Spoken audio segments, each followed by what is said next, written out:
Moïse regarda ça et là, et voyant qu'il n'y avait personne, il tua l'Égyptien. Exode 11:12. Est-ce là une façon de faire digne de Dieu? Non, certainement pas. Il faut d'abord que la vie soit en harmonie avec la pensée de Dieu. Ensuite, travailler avec lui, mais jamais sans lui. Dieu et Moïse pouvaient faire sortir les enfants d'Israël hors d'Égypte. Moïse tout seul ne l'aurait jamais pu.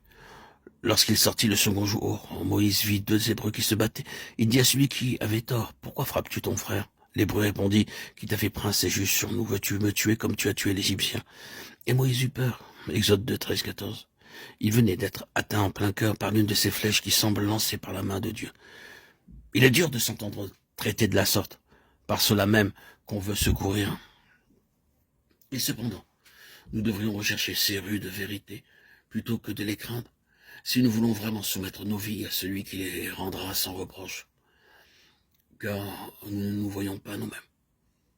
Quiconque ne peut supporter un autre point de vue que le sien n'atteindra point le sommet où, avec Dieu, il verra les choses d'ici-bas comme l'Éternel les voit. Si Moïse s'était justifié à ses propres yeux du maître de l'Égyptien, ce fut pour lui un dur réveil.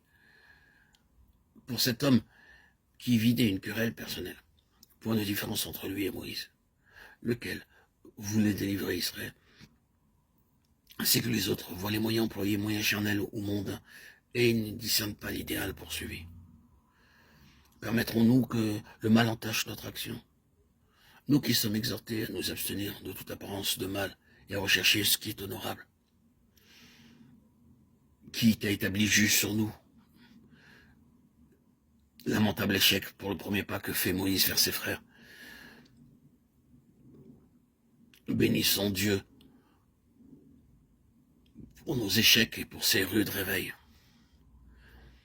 Il vaut mieux qu'il se produise au début de la carrière qu'au soir de la vie, et d'avoir vécu jusqu'à la fin dans de vaines illusions sur nous-mêmes et sur les autres. Il vaut mieux avoir ces réveils lors des premiers pas au service de Dieu plutôt que d'arriver devant le tribunal de Christ sans voir accepter la vérité sur soi-même et de perdre la récompense. 1 Corinthiens 3,15. Moïse, effrayé, s'enfuit. Il s'enfuit et ne s'arrête qu'à Madian.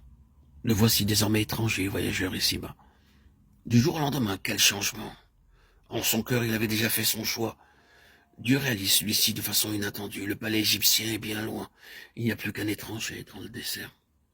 Cette expérience de la vie de Moïse a sa contrepartie dans la nôtre. Seulement, ils sont nombreux les enfants de Dieu auxquels il faut des années pour découvrir leur complète impuissance au service du Seigneur. Bien qu'ils sachent qu'on ne les écoute pas et que, parfois même, les auditeurs leur demandent « Qui vous a établi juge sur nous ?»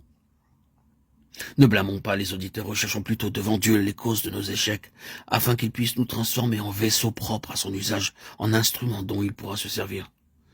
Ne blâmons pas les auditeurs, recherchons plutôt devant Dieu les causes de nos échecs, afin qu'il puisse nous transformer en vaisseaux propres à son usage, en instruments dont il pourra se servir.